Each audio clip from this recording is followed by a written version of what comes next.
What's up, guys? It's Silent, and I want to welcome you to another episode of the True Exclusive podcast. Now, in today's podcast, we have a very special guest who is an old friend of True Exclusives.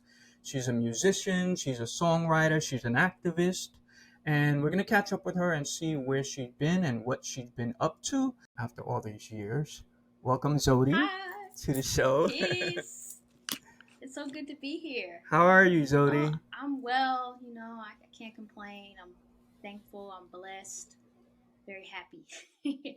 I was trying to figure out how to start this conversation, and I was looking back, and over the years, you've had so many. As a person, you evolve in Yeah. general, and you've evolved in many ways. And I figured, let me just ask for those who don't know, who is Zewdy? What a question. That's such a loaded question. Um, yeah, I will say that I have um, evolved a lot over the years, spiritually, musically, just personally, like on all fronts. But the core of who I am is the same, but because I've been able to evolve, and I think it's due to really following my heart, the core of who I am has just been enhanced, and I'm more and more of my true self. So Zodi is I don't even know how to answer that.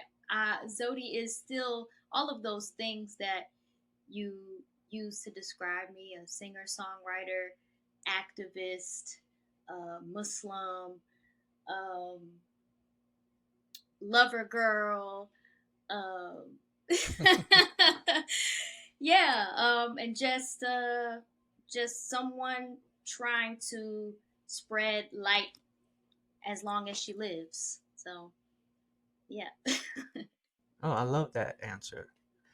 Can you tell me a little bit about your childhood and just growing up? Where did you grow up? Things you did, maybe. Okay, yeah. So I grew up in Union, New Jersey, and to an Eritrean father and Ethiopian mother, but in a Black American neighborhood. And so I wasn't immersed in like Ethiopian and Eritrean culture at all. So that wasn't like a huge influence, although it's something I was always very proud of. But I grew up playing tennis, um, singing, although I used to be very shy, so I didn't sing publicly for most of my childhood. I just sang like in the car and with my close friends, up until like the eighth grade, where I did a talent show. And after that, I started singing more publicly and letting that be known. um, but yeah, I just like to play outside, go to the beach. My father sings as well, so I know that he was a big factor in why I took to music the way that I did. And he was my to this day he's my number one supporter. And so yeah. So you mentioned the talent show. Is that when you really knew you wanted to be a singer, I always knew. or was it I before? always knew, like as long as Right. I can remember, I always had this feeling like I was meant to sing and be known for it. But I was just shy. I don't know what it was because I always felt like I can sing, and it was like a private confidence in a sense. But after I did that talent show in eighth grade, which my father kind of forced me to do, and I'm forever thankful for that. Um, that was the first time I ever sung publicly in front of my middle school, and the response was really crazy. And I guess I just needed that kind of confirmation and like affirmation from others in a sense that was like, okay, I can do this, and it's not so scary. Do you remember what you Yeah, sang? I sang "I Turn to You" by Christina Aguilera. So was Christina one of the artists you listened to growing up? Maybe that inspired you. Yeah, I wouldn't say she was one of my favorites, but I respected her voice, her vocal ability, and that was a relatively popular song at the time. And so I was like, yeah, let me do this song. So then, what artist did you look up to Growing growing up? up, a lot of different people: Mariah Carey, Whitney Houston, Aaliyah, SWV, Faith Evans, just to name a few, um, in the R&B sector. Because I liked other genres of music as well, like alternative. Alanis Morissette is actually one of my favorite singers. Oh wow. But those are probably the main people. Oh, of course, Destiny's Child and Beyonce, In Vogue, Donny Hathaway, Stevie Wonder. I could go on and on. You mentioned Donny Hathaway, so I just had to play this Okay. little clip if I can. I love you for my life, your friend. Um, that's so funny because you mentioned him. That was one of for True Exclusive viewers. That was our very first. We wanted to do this like in studio session, and that was our very first or second, but I think it was our very first. And it was so cool that you were part of it. We were so excited. What do you think of when you see that version of you there? I think when I look back at myself, I feel very proud and pleased, especially because of all the things that I've experienced since then. When I look back, I'm like, you know, uh, good for you for following your heart and going after your dreams. And, you know, um, I know sometimes like people can look back on past versions of themselves and kind of cringe, but I don't. I look at my past self and I just laugh like, oh, look at little Zewdy. And before YouTube, I didn't really know this until I saw something. I think you did a video on YouTube or something. And I'm sure a lot of people didn't know, but before doing covers on YouTube, you were already doing Yeah, music. I was. You know. Can you talk a little bit about that and what that journey was like? Yeah, sure. So when I was in high school, this sister I went to high school with was telling me that her boyfriend does music and was looking for somebody to sing like on the hooks and stuff like that. And so she introduced me, and I started to record. Like I want to say I was like 15 ish, around 15. Um, and it was like a very modest setup. The studio booth was in a closet, and I would sing like the hooks, and I did like a couple of songs with verses. But yeah, the group name was The Foundation. Shout out to them, Tax, Nimrod, Christ, Photo. That was his old name. And Bless McFly, Poppy Stores, and the whole crew, man. That was like my first real like recording experience. And aside from that, or after that, I also was recording like demos with my friend Billy, aka Mark Sardu, and we recorded a few songs at his home studio setup. And yeah, that was like when I first started recording music. I was still in high school, and it was before YouTube. And so when did you transition into YouTube? Was Uh, it long after no, or? maybe a couple years after. I was like 16, going on 17, and my big brother Miku got us a Mac computer for the house, and we started like messing around with the different features on there. And iMovie, I started playing on that, and just started recording covers in 2007. So yeah, it was a couple. I was 16, 17, and that's when I began. So you just was like, oh, I'm gonna just post a cover online. Yeah. Like, what? Where did that come from? To be honest, I don't remember exactly, but I know like it was still relatively a new thing that people were doing, and Mm-hmm. I thought it was a good idea because Like I sing all the time, and people always would ask me in my daily life to like sing different songs, and I'm like, well, I might as well just put myself out there and see what happens. So what was that beginning journey like? You put the videos. Are you at that point thinking about getting subscribers? Because nowadays everyone's like, oh, got to get my subscribers up, got to get my views up.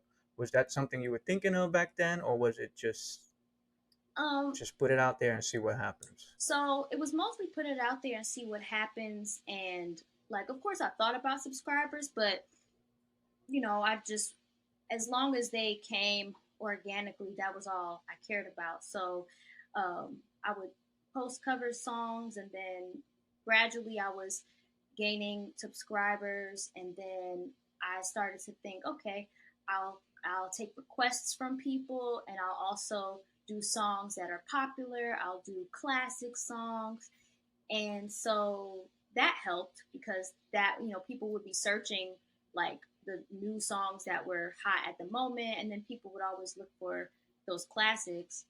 And then I always have to mention this, but there was a brother who was a dancer on YouTube who was a lot more popular than me at the time. I think he found me like after a year of me being on YouTube. His name was Chris Chaos, and he saw my videos, and he would take a clip of mine and dance along to a clip and helped me get more subscribers that way because people saw his videos and he was like promoting me. So that helped a lot. And so eventually you got signed through those videos Yes. with was it Intrigue Records? Yes. Intrigue Records. Can you take me through that process? How did they reach out? How did you decide you wanted to sign with them?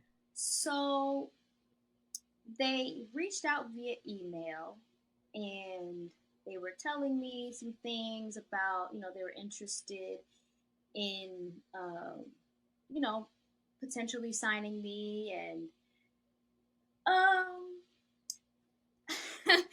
I'm not gonna lie, I feel like, in a sense, I was somewhat lured in by them mentioning a specific person who was popular and known, and um, saying that they may be involved.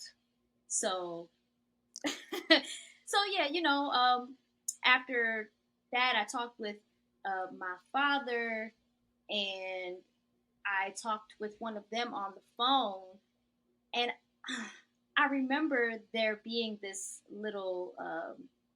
dialogue that was somewhat of a disagreement because this person was asking me to sing some things, and so I was singing things that I wanted, like I felt would showcase my vocal ability. So like a Whitney song or Mariah, and then this person was like, "No, I want you to sing more like pop, like." And I'm like, "But I'm not. I don't want to do that. Like I'm a vocalist. I want to sing." And so that kind of rubbed me the wrong way, and I would say was like the first red flag, but I kind of just ignored it. And shortly after that, my father and I went to Atlanta to meet with them and discuss and eventually sign a contract with them. And I did have a lawyer, and I remember the lawyer looking over the paperwork and like making all these marks. And when we gave it back to them, they were not happy about the marks, but eventually I ended up signing with them. So, How did that affect you in the long run?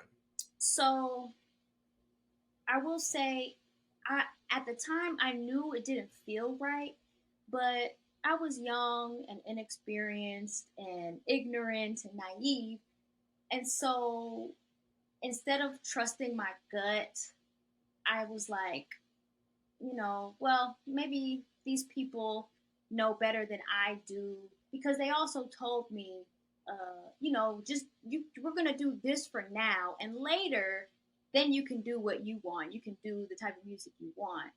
And I know now that that's not true. And you know, I trusted them because I, at the time, felt like because they were in the business, they must have known better than I did and would have my best interest at heart. Um, and so, because I didn't trust myself, I put my trust in them. And I realized in retrospect that that wasn't the move. But I learned a lot because through that experience, I learned what I don't want and what I don't like. And it's good to know those things. So, but you did drop a single. Mhm. What was that like to have a single out and experience that moment? So I actually dropped two singles, and it was very interesting because the first one, well, there were three songs that were put out, but two of them were on the digital streaming platforms. The first one was Into the Night, and that was 2010, and it incorporated some Ethiopian stuff in it. And apparently, the song went to number one in Ethiopia, and it helped expand my fan base even more out there because they knew of me, but that really like it opened me up more, and it was really cool. It was cool because just to have a song out and people telling you they like your song. Did you part ways with them before the Solange situation or after? It was after the Solange Okay. situation came at a really interesting time because I was my contract had expired with my label, and they didn't want to re-sign until basically they had something for me to do. And so I was at home, kind of losing my mind, being stagnant, and not doing anything, not recording, and just like really hoping that I could do something. And then I got an email from Solange's management at the time saying that she saw me on YouTube and wanted to present me the opportunity to audition to be a background vocalist. And I was like, oh, this is great. And so I I let my label know, even though I wasn't technically signed to them, or I wasn't active with them. I let them know because of my loyalty. I'm like, hey, this is something that came to me, and I'm gonna go for it because y'all ain't got nothing for me anyway. and Let's be clear. You did it because you are a good person. yes, Because there are people out there that would not. yeah, So I strive to be a good person, and I was loyal to my yeah. label, and so I was like, hey, this is what's happening. And one of the people on the label were like, okay, yeah, you might as well like go for it. And the other one actually tried to discourage me and was like, oh, like who is Solange? Maybe if it was Beyonce, da da da. And I was like, bump that, I'm doing it. So what was that like? What was the audition like, first of all? So the audition was really cool. It was in Brooklyn, and it was with her and what's the brother's name from Blood Orange? Uh, Oh, uh, Dev Hines. okay. Yeah, he was on that project, the True project, and so I sung some things and that they gave me and to learn, and I got the audition, which was really cool. Um, yeah, it was just a great experience. Solange is really cool. Don't try to brush over that. We want to know what that experience was like. What was it like dabbling now? Now you're getting a chance to tour, essentially, do shows. Oh, it was the whole experience. Honestly, was one of the highlights of my career to this day. We toured a lot of different cities in the U.S. As well as four cities in Europe: um, Amsterdam, London, Paris, and Belgium. Not Belgium. Oh my gosh. Um, Berlin. Sorry. Germany, and then all over the U.S. from New York to L.A., D.C., Atlanta, and it was great. It was so fun, and I was like letting my fans know at the time, and a lot of them came out, and it was great. Like I didn't feel like, oh, I enjoyed the experience. I saw myself like I could do this for a long time if I wanted to. Like, I didn't feel like I was missing out because I wasn't the lead. I really enjoyed being a part of the band, and the band was amazing. All of the different instrumentalists. It was just such an enriching experience. You know, we as viewers and supporters, fans, we were excited. I remember, so I think it was Letterman or something, Yeah, we one we of the did shows, Letterman and and I'm like, Fallon. that's so damn. I'm at the TV forgetting about Solange, and I'm like, what were you gonna Oh, say? I was saying, we did David Letterman and Jimmy Fallon, and Uh-huh. yeah, it was just a great experience to be on TV with her. And Solange was just so supportive, even on Letterman.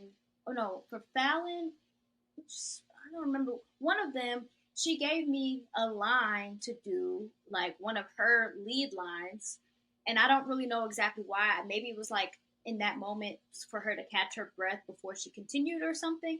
But it was cool, and she was like, "Okay, when she sings that line, put the camera on her," and I'm like, "That was really cool."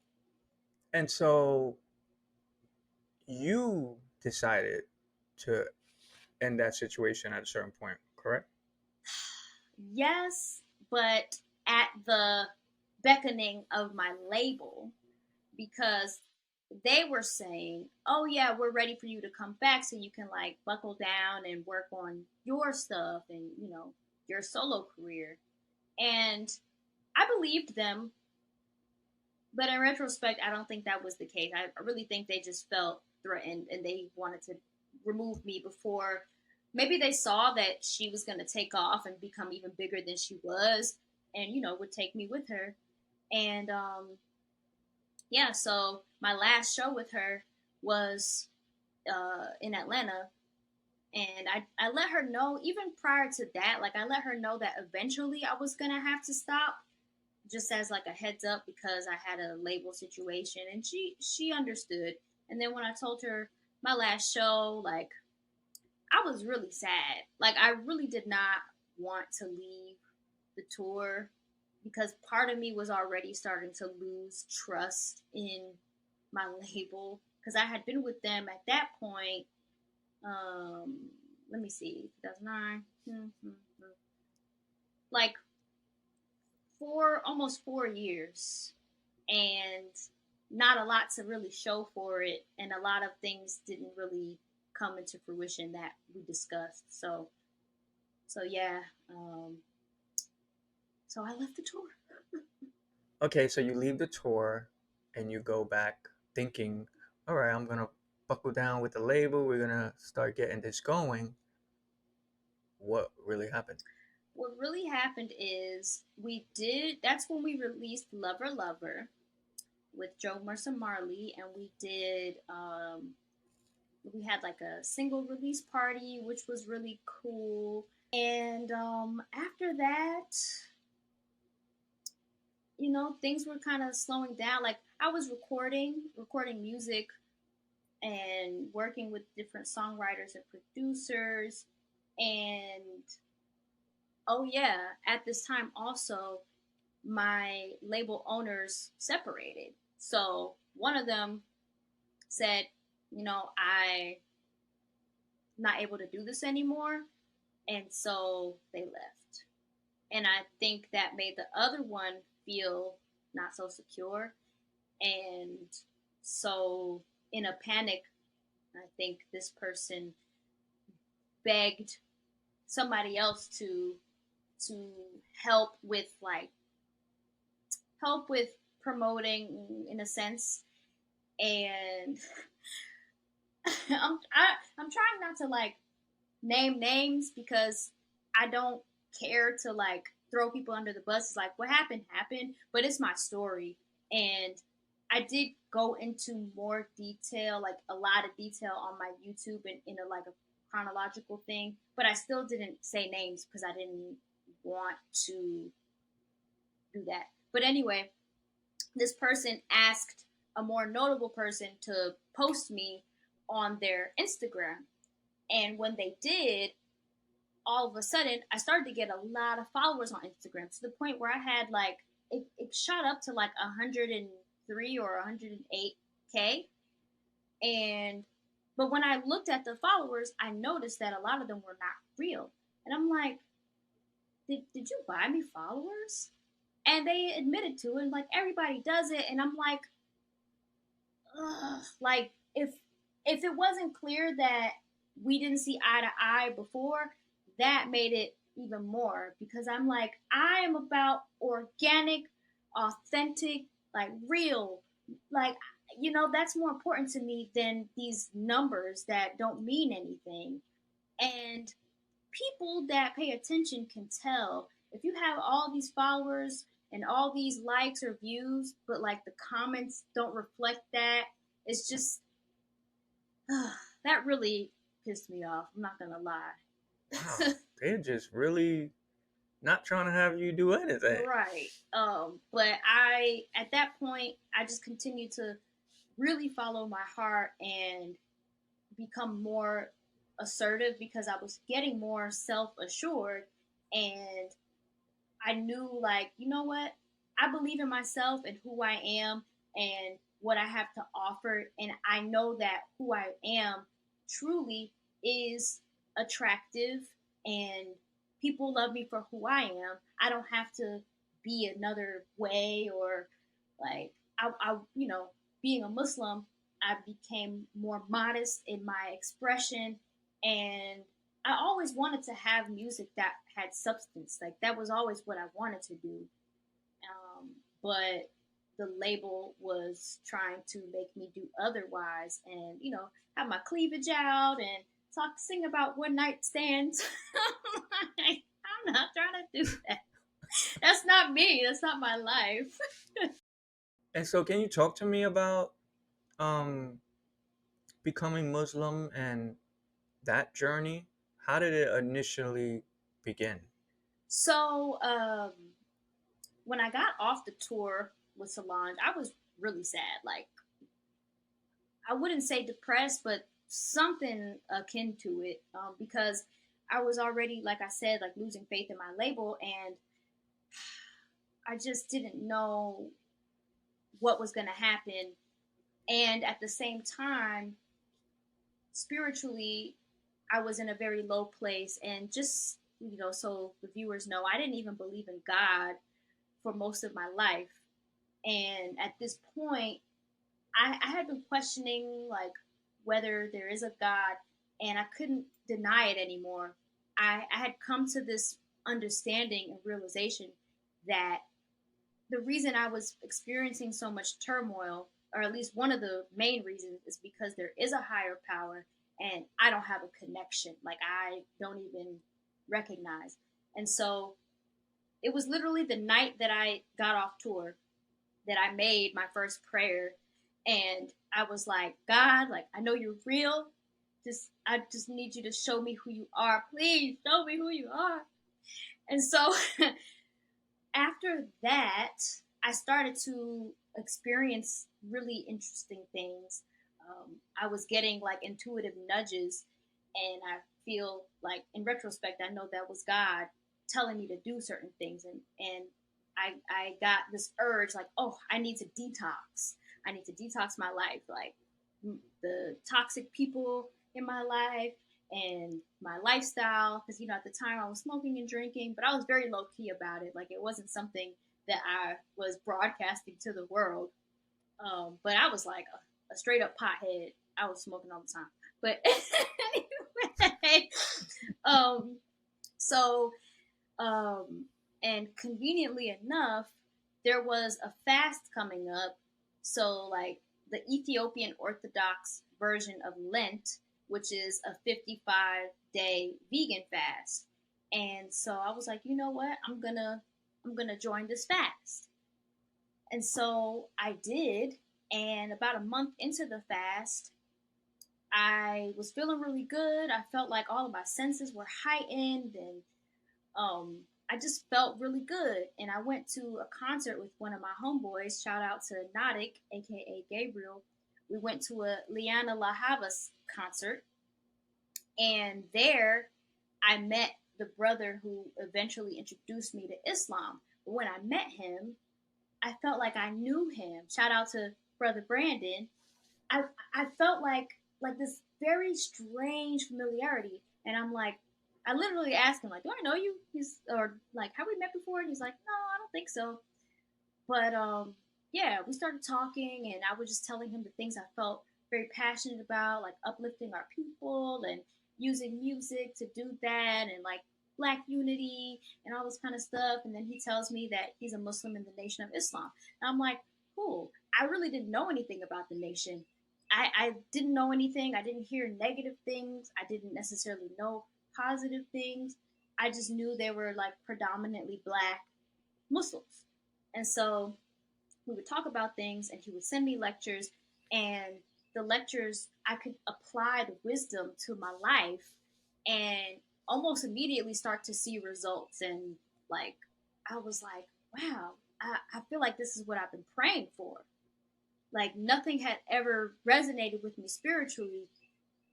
I searched a little bit prior to coming into Islam, and I thought Buddhism was cool, like the principles, but it was still missing something. And so, learning about the teachings of the Most Honorable Elijah Muhammad through the guidance of the Honorable Minister Louis Farrakhan, I think what really got me about those specific teachings in Islam is that it recognizes the potential divinity of the human being and teaches that we are descendants of the originator. And so, like, also there's like science and mathematics and history. So, all of these things being a part of spirituality and not separate. Because, you know, a lot of spiritual teachings or religious teachings say like science and religion don't mix, but that's not the case in these teachings. And so yeah. um, I just continued to study, and I knew very early on that this was the path I was going to go on. I just took my time. I was introduced in 2013, and I became a member in 2016, and I haven't looked back, and it's just been the best thing that's ever happened to me. I was getting goosebumps when you mentioned the first time praying and then just how everything changed after that. That is God is incredible. real. Whew. And so you mentioned earlier too your style changing. Was that already happening prior to is it converting to Muslim? I want to say the same. I want to say the proper term. So a lot of Muslims prefer revert. You can say convert, but in Islam, the belief is that you're born Muslim, like that's your natural state, and Okay. so you get away from it because of different things in life. But if you return back to it, then you're reverting. So had the style already been changing before you reverted to Muslim, or was it evolving because of It's that? definitely because of that. Definitely because Okay. of that. It's interesting too because prior to Islam, I didn't have an issue with being scantily clad and out here like showing what I got, but but I always felt kind of conflicted because it's like I was insecure for a lot of different reasons, just not really loving myself. And so, like, I wanted to be perceived as attractive. I wanted men to find me attractive and sexy and like a woman. But at the same time, I would go to the club or I'd go out with like booty shorts on or whatever. And then the way that men responded to me made me feel gross. I'd just be like, ugh, but it's like I'm showing it. Like what it was just such a conflicting way of being. And while I do get like just because you're showing it doesn't mean that men should do anything to you or whatever, but it was like advertising. It was like advertising. And, I know, like, I'm being completely honest, I wasn't doing it for myself. I was doing it to feel attractive. But then when I got the attention, I didn't really like it. So when I got into Islam, I was ready to cover. I was ready to just not be gawked at and perceived in a sexual way. And things changed drastically when I started covering. Like the way that men approach me, the way that men talk to me is just like night and day. And you mentioned being insecure, and a lot of girls grow up with that um, insecurity and maybe dressing provocatively or just in different ways, showing it in different ways. What advice would you give to maybe a young girl who's watching now and feeling insecure? Hmm. I would tell these young girls who are feeling insecure that you are beautiful, and not just because of your physical appearance, but what really makes you beautiful is your state of mind, your heart, and your spirit. And when you focus on developing and cultivating those things, that will emanate, and it will be obvious. People will respond to that, and you will feel better about yourself because you'll be able to see yourself a lot clearer. When you don't love who you are for your character, for your mind, then you're always going to try to find physical things to adjust and change, and it'll never be enough. You know, there are people who don't focus on the inner, and they think, oh, I want to change my nose, or I want to get a bigger butt or boobs, and they keep going and going, and it's never enough. They keep changing all these things with plastic surgery and fillers, and it's never enough. They still don't feel good inside. They still don't really love themselves because they don't see themselves as lovable and worthy.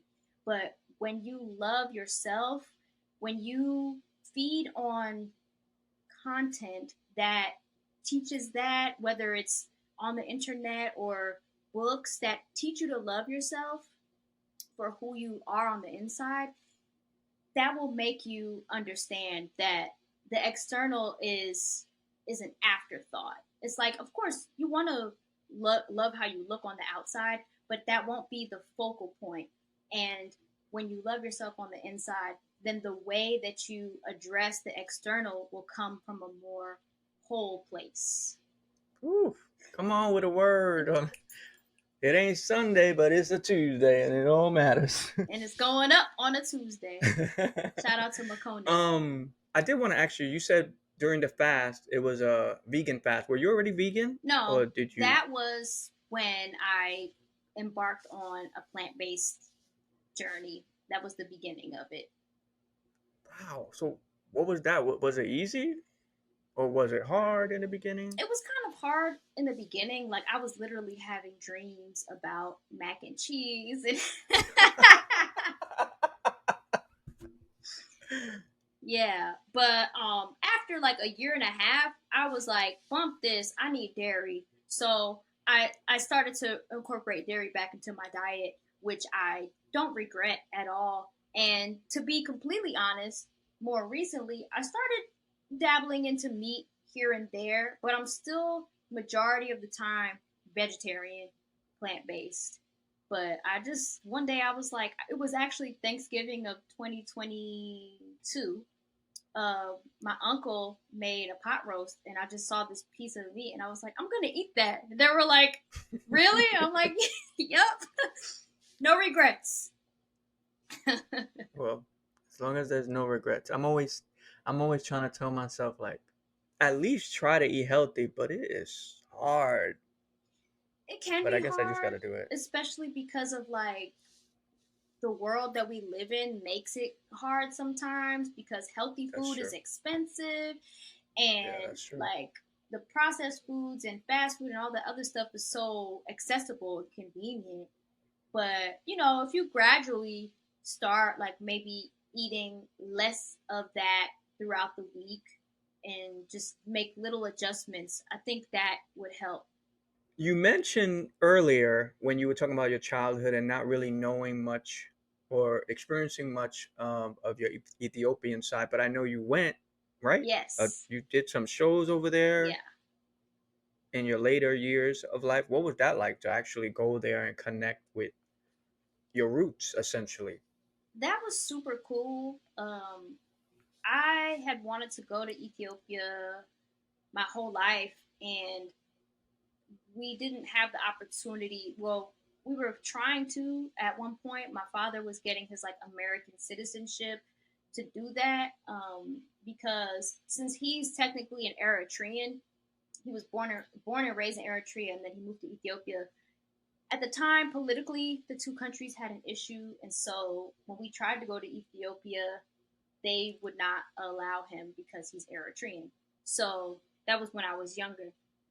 But in 2015, uh, I was presented with the opportunity to go as a guest performer on this TV show out there called Balagaru Mirt, which is kind of like their version of American Idol.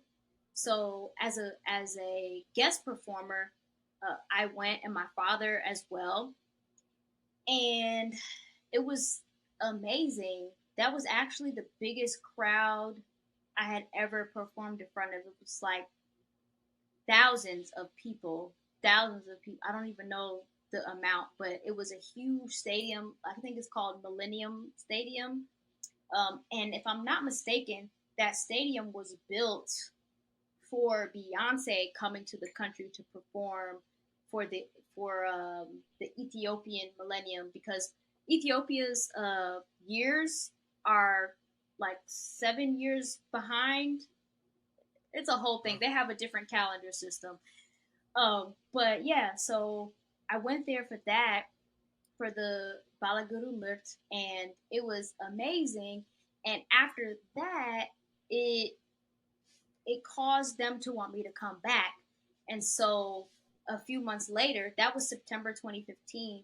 Um, in December, for the Gregorian New Year, uh, I was able to book a show, and this time I brought my sister and her band with us so that we all could perform and be a part of each other's sets, which was really, really, really cool. It was like another highlight of my career. And another cool thing that happened was, once we were in Ethiopia and we did that show, we had a couple other shows, and then we just kept booking shows while we were there. So we Oh were there wow! for almost a month doing shows around the city. And so there was a period of time after that. I don't remember what period of time, but there was a period of time where it seemed like you stopped doing music, or you at least stopped posting music covers or anything on YouTube. Did you stop music? And if so, what was that time like? Or So why did you stop? I see why it looked that way, because it definitely wasn't that much of a focal point. Um, Partially because I was just in survival mode. So I didn't really make money doing music like that. So I had to just focus on figuring out how to pay my bills, and I would get to music when I could. And so that was like, I want to say, from like 2016 to like 20, really up until recently. Because I'm, to this day, like, I'm still not that active when it comes to music, but I'm in a better place now. Like, I don't live in survival mode, and I work on things at home. Like, this is my little setup. I don't know if you can see, but this is my Oh my yeah, little yeah, booth right here. yeah. um, but yeah, it was just a difficult time, and I put music down to focus on surviving, and also I was into like community organizing, so that took a lot of my time and energy. Um, but I never wanted to quit music. I didn't want to quit because music gave me life. And to be honest, I learned more recently, I want to say like in 2022, I was having like these really deep conversations with a very special person in my life. And we were talking about music and my journey and things that had happened. And then I was listening to some of my old songs one day and I just like broke down crying in the kitchen. And I think that I was finally able to like feel a lot of the pain and disappointment and stuff that I felt from what happened in my label situation that I didn't know was suppressed, but it was kind of like I don't have time to process this right now because I need to survive and I need to, focus on living life. But after being in a better place and kind of just revisiting and walking through it, I think those wounds were coming up to finally be healed and felt and healed. And man, that was such a release. Ugh.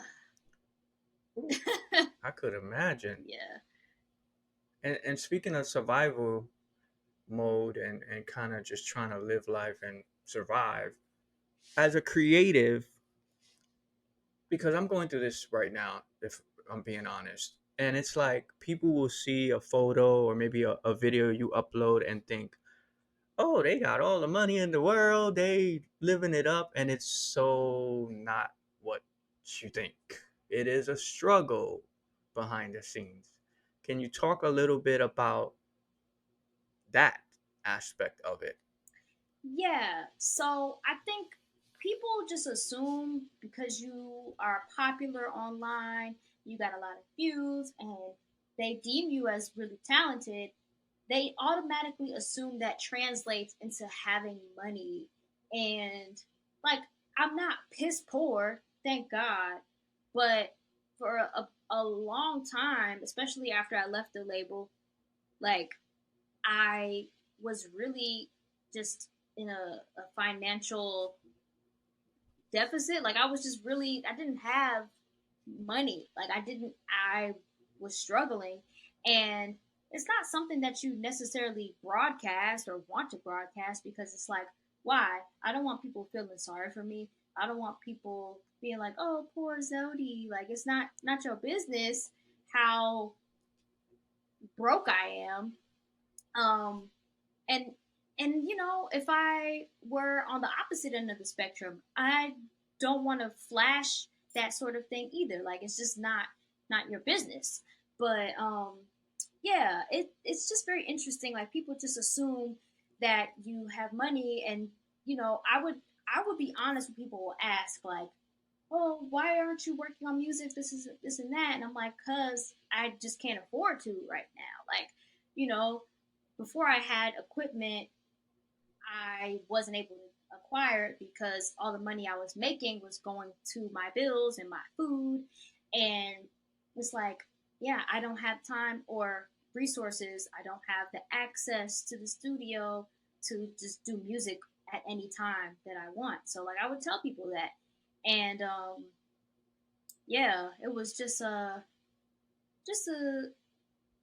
kind of frustrating sometimes too because people just don't know. Like if they're not a creative and they're not a struggling, starving artist, they just think like you got everything, and that's just not always the case. I talk a lot about depression and mental health on my platform, well, as much as I can. What advice would you give to someone who's maybe feeling lost in life? Not necessarily having to be a creative, just anyone feeling lost or maybe depressed and not knowing what their next step is going to be or what to do next. The first thing I would say is just pray. Even if you already pray, I would pray. I would tell you to pray. Pray to God, pray to the Most High, however you know the name, and ask for guidance. And literally just say everything that you're feeling, no matter how, whatever you might feel. Like sometimes I be telling people this all the time. I be talking to Allah like that's my OG. And just keep it real raw. Like it's not traditional. Like of course I say my oft repeated prayers, but then when I make personal prayers, I just talk about how I honestly feel because God already knows anyway, but it'll be better for you to get that off of you and to open yourself up to the solutions, to the healing, because when you vocally express your grievances or your trials, it does something. Like it really helps you to let those things go, like let go and let God. And when you're in a position of prayer, like when you pray, it's a humbling position. It lets you know, and also God, like that I know I can't do this by myself. I know I can't get through this without you. And you're more susceptible to receiving the guidance and being like more receptive to it as well. But I think sometimes people don't pray because they think, oh, like God isn't gonna hear me, or some people might think I don't need God, and that's very arrogant because how you don't need the Lord of the worlds. We all are at the mercy of God. So that's one thing I would say. And you know, be honest with yourself about how you feel. You don't want to lie to yourself and suppress and act like you don't feel one way when you do. It's good because you have to feel it in order to heal it. And at the same time, you don't want to necessarily dwell in negativity. So let yourself feel how you feel, but try to think better thoughts. Try to find things that inspire you because, you know, when we, man, our thoughts are so powerful. If we continue to ruminate on negative thoughts, we will keep ourselves in that state in the past. And that happens a lot of times because we don't realize that we're doing it and we don't know the power that we have to change our reality. And it becomes a habit, it becomes a pattern. But if you find positive things to counter the negative things, you have to be consistent with it and patient with yourself because to change something, it takes time. You're so used to being one way.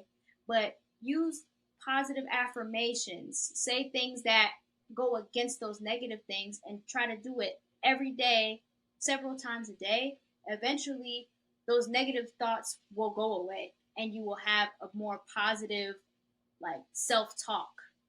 I'm telling you, because I'm speaking what I know. It's so true. I like to say that it's like working out at the gym. In the beginning, for some people, it is extremely hard, but the more you do it, the more used to it you get, the more it becomes a habit, like you said, and it'll be easier as time goes along. I did want to ask if you wanted to, if you could, sing a little something of something that's on your heart. Something that's on my heart. Um, uh, what's on my heart right now? um, well, I have been thinking about this original thing that I recorded, but I haven't really done anything with it yet because there are a few reasons. But when we started talking about um, insecurities and what I would say to like young girls, it reminded me of this verse that a verse and a hook that I wrote that I really feel like I channeled like from my higher self that was speaking to my past self, and it's something that I think would be beneficial to young girls to hear. And yeah, I'll sing a little bit of that, and it's a song that is probably going to be called Sister.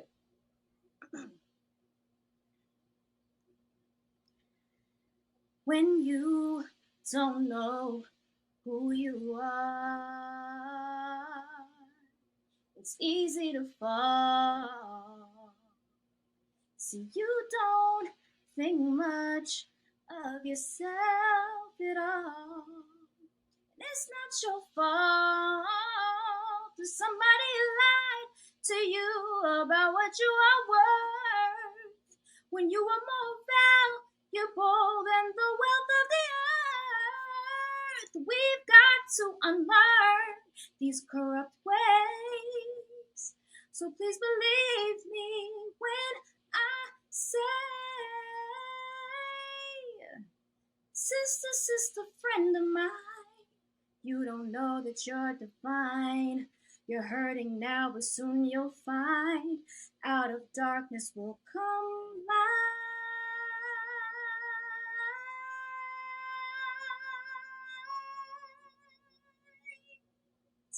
Wow.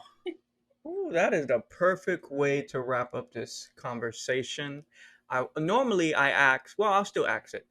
Normally I like to end conversations, interviews with the guest speaking something into existence for their life or for the world or both. So,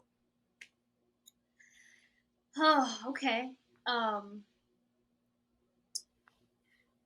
I'm trying to figure out how I want to phrase it. Uh, man, um, we will see God's kingdom on earth as it is in heaven. We will see peace and righteousness and goodness will prevail and will be the winner and the victors, and wickedness and evil will be completely done away with. And uh, yeah, I wholeheartedly believe it, and I know it. I know it because I know that that is the will of the Most High. So just hold on, weary world, because it's coming. It's coming. amen. Zodi, I want to thank you for the time and for that energy and these words because I know people watching are going to take it. They probably need to hear these things today and tomorrow and for days to come. Thank you, Silent. Thank you for having me. And it was such a good time to talk and, catch up on what's been happening and just like tell my story. I appreciate the opportunity to do so. All right, guys. Well, you heard her here. Follow her so you can see everything that she's up to. And I want to thank you guys for tuning in. And again, thank you, Zodi, for sharing your story. Peace and love, everybody.